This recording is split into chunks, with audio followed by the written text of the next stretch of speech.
Hi, I'm Betsy Brown. You're on the 3R Ranch south of Beulah, Colorado, in the foothills of the Wet Mountains. If you look at our adjoining properties, we do not have a legitimate rancher neighbor. And this was totally untrue when we came here in 1981.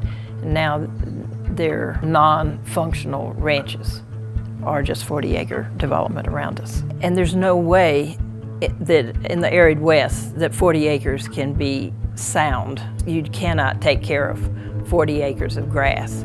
So on 11,000 acres or other increments, you can move the cows, you can fence, you can herd. It gives you the opportunity to make the place better by the grass being rested and grazed and rested and grazed. Conservation easements are a terrific tool for voluntary land conservation for ranching families that are interested in preserving the land base, the agricultural land base, and the ranching way of life.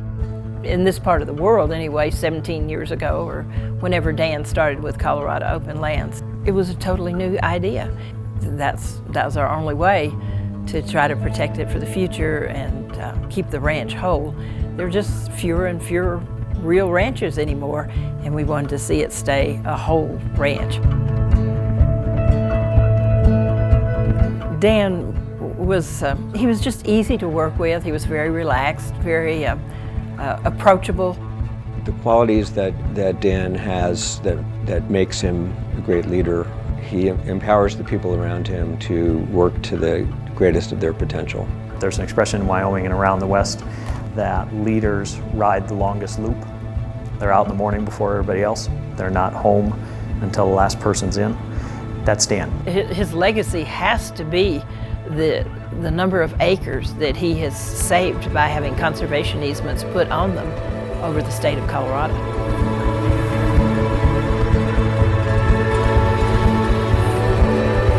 So we're at Trinchera Ranch, which is an 81,000 acre conservation easement on the west side of San Luis Valley. In 2004, it was the largest conservation easement in the country. It contains multiple watersheds, abundant wildlife diversity, 3 14,000-foot peaks, and a rich history, both Spanish and gringo, on the property. I first saw the ranch in July and we closed it December 1st. It was a deadline type deal to get done.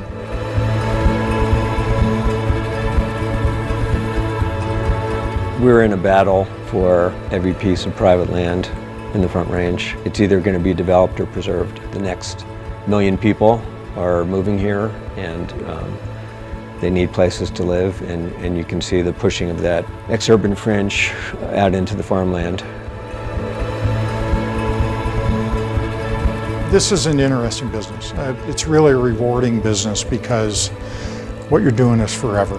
And so you really do have an opportunity, I think, to leave a legacy, but you've got to be humble about that because the only reason you have a legacy to leave is that others left it for you. And you're really just leaving your legacy for the next generation to steward.